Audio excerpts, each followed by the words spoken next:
अस्सलामुअलैकुम स्टूडेंट्स, आज के लेक्चर में हम मैक्रोसाइटिक एनीमिया में फोलेट डिफिशिएंसी एनीमिया को डिस्कस करेंगे। फोलेट वो सब्सटेंस है जो रेड ब्लड सेल की प्रोडक्शन के लिए रिस्पांसिबल होता है। जब इसकी डिफिशिएंसी आ जाए तो रेड ब्लड सेल की प्रोडक्शन डिक्रीज हो जाती है और एज अ रिज़ल्ट एनीमिया हो जाती है, जिसको फोलेट डिफिशिएंसी एनीमिया कहा जाता है। इस फोलेट डिफिशिएंसी एनीमिया को मेगालोब्लास्टिक एनीमिया भी कहते हैं। Folate mainly green leafy vegetables और एनिमल प्रोटीन में प्रेजेंट होती हैं। ये ग्रीन लीफी वेजिटेबल्स और एनिमल प्रोटीन में पॉलीग्लूटामेट के फॉर्म में होती हैं, लेकिन जब ये इंटेस्टाइन तक पहुंच जाती हैं तो वहाँ पे इंटेस्टाइनल कंजुगेज एंजाइम इस पे एक्ट करके इसको मोनोग्लूटामेट में कन्वर्ट कर देते हैं। फिर ये मोनोग्लूटामेट के फॉर्म में जेजेनम में रीअब्जॉर्ब हो जाता है। इसके बाद ये मोनोग्लूटामेट मिथाइल टेट्राहाइड्रोफोलेट में कन्वर्ट हो जाती हैं और ये मिथाइल टेट्राहाइड्रोफोलेट फोलेट की सर्कुलेटिंग फॉर्म है, मींस ब्लड में ये मिथाइल टेट्राहाइड्रोफोलेट की फॉर्म में प्रेजेंट होती हैं। Causes of folate deficiency anaemia. Folate deficiency anaemia के डिफरेंट काजेज हैं, जिसमें पहला है डिक्रीज इनटेक। अगर फूड में फोलेट का इनटेक डिक्रीज किया जाए तो फोलेट डिफिशिएंसी एनीमिया हो सकता है। फॉर एग्जांपल, अगर माल न्यूट्रिशन हो या कोई बच्चा जो कि गोट का मिल्क पीता हो, जिसकी रिजल्ट में इसमें फोलेट डिफिशिएंसी एनीमिया हो जाती है, क्योंकि गोट के मिल्क में फोलेट नहीं होती। दूसरा काज है इंक्रीज डिमांड। कुछ ऐसी कंडीशन है जिसमें बॉडी में फोलेट का डिमांड इंक्रीज हो जाता है। फॉर एग्जांपल, जब क्रोनिक हेमोराइटिक एनीमिया हो जाती है, स्पेशली जो सिकल सेल डिजीज़ है, इसमें क्या होती है, क्रोनिक हेमोराइटिक एनीमिया होती हैं। रेड ब्लड सेल की इंक्रीज लाइसिस की वजह से रेड ब्लड सेल का लेवल डिक्रीज हो जाता है और एज अ रिजल्ट बॉडी इसको कंपेंसेट करने के लिए रेड ब्लड सेल की प्रोडक्शन को इंक्रीज कर देता है। तो रेड ब्लड सेल की प्रोडक्शन में फोलेट यूज़ होता है और एज अ रिजल्ट फोलेट की डिफिशिएंसी आ जाती है। इसके अलावा प्रेगनेंसी के टाइम पे भी ये डिक्रीज होता है, क्योंकि प्रेगनेंसी के टाइम पे मदर के साथ साथ बच्चा भी फोलेट को यूज़ करता है, तो एज अ रिजल्ट इसमें डिफिशिएंसी आ जाती है। प्रेगनेंसी के टाइम पे भी फोलेट डिफिशिएंसी आती है और इसके अलावा डायलिसिस का जो पेशेंट है उसमें भी फोलेट डिफिशिएंसी एनीमिया हो सकती है।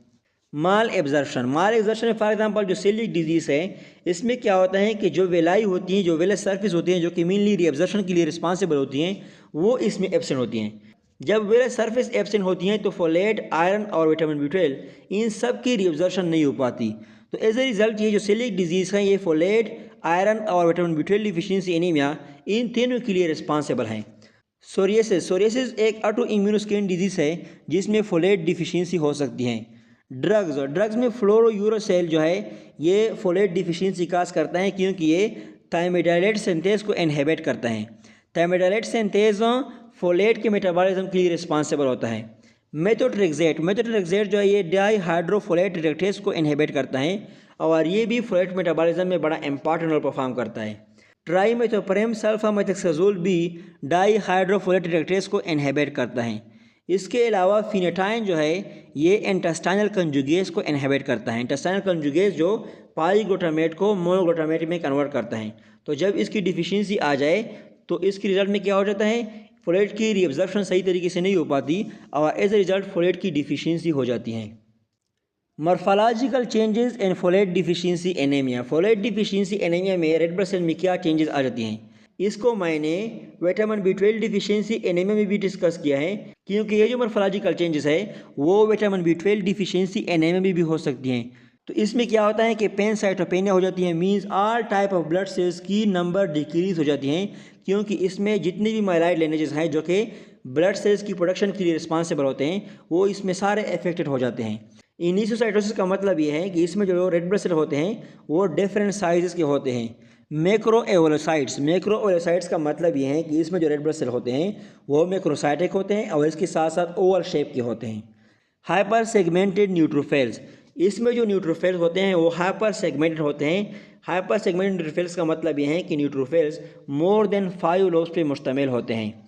बोन मेरो हाइपरप्लेजिया, चूँकि इसमें रेड ब्लड सेल की डिफिशिएंसी आ जाती है तो बॉडी इसको कंपेंसेट करने के लिए किडनी से एरिथ्रोपाइटिन की प्रोडक्शन को इंक्रीज कर देता है और बार बार जब ये एरिथ्रोपाइटिन बोन मेरो को स्टिमुलेट करता है तो इसकी वजह से बोन मेरो हाइपरप्लेजिया हो जाती हैं। डिक्रीज रेटिकुलोसाइट काउंट, इसमें रेटिकुलोसाइट काउंट भी डिक्रीज हो जाता है क्योंकि रेड ब्लड सेल की प्रोडक्शन डिक्रीज हो जाती है।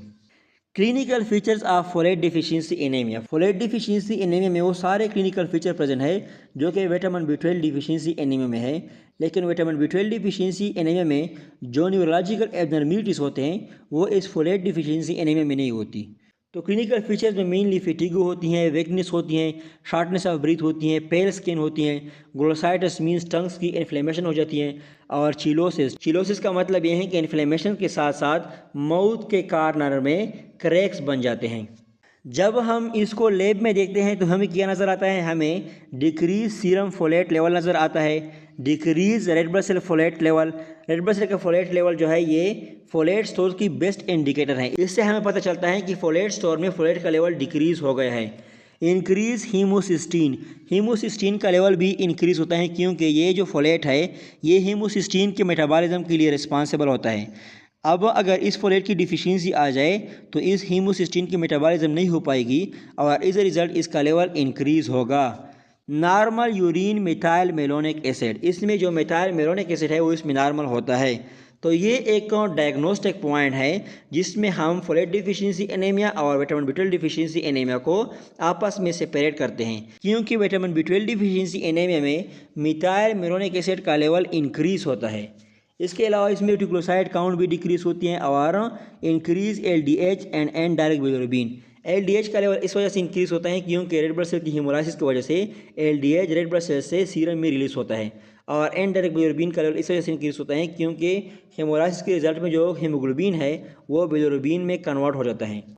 Treatment of folate deficiency anaemia.